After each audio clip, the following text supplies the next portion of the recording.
Près des trois quarts des Américains vivent dans des États où la marijuana est légale lorsqu'elle est utilisée à des fins médicales.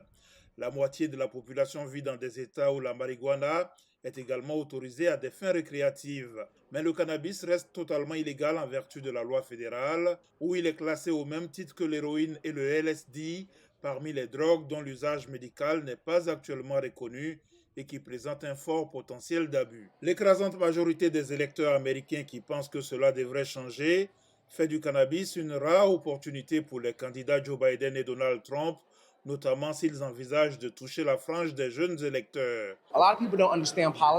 Beaucoup de gens ne comprennent pas les politiques. Beaucoup de gens ne savent pas comment les lois affectent leur vie quotidienne. Je pense que le cannabis est un sujet qui incite les jeunes à s'y intéresser.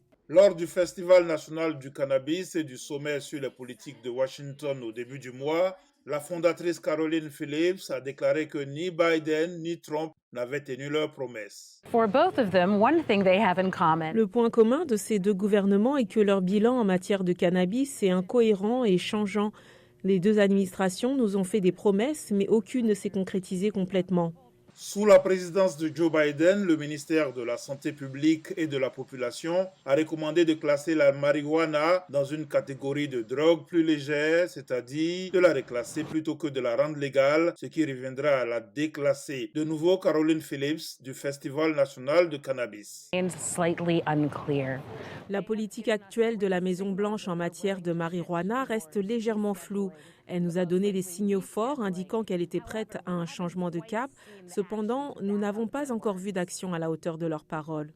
En 2018, le président Trump a déclaré qu'il soutiendrait probablement les efforts visant à mettre fin aux interdictions fédérales sur la marijuana et à laisser aux États de décider.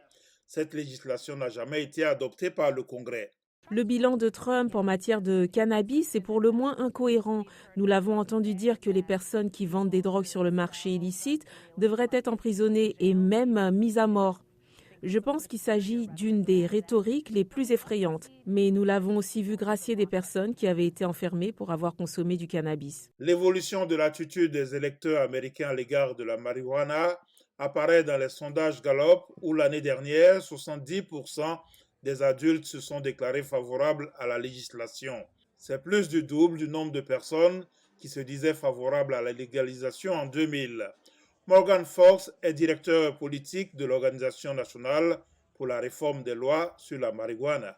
Il s'agit d'une question de plus en plus importante pour les électeurs, en particulier les jeunes, et tout candidat qui souhaite progresser, que ce soit lors de l'élection présidentielle, au Congrès ou dans les assemblées législatives des États ou au niveau local, s'il ignore cette question, ça sera à ses risques et périls.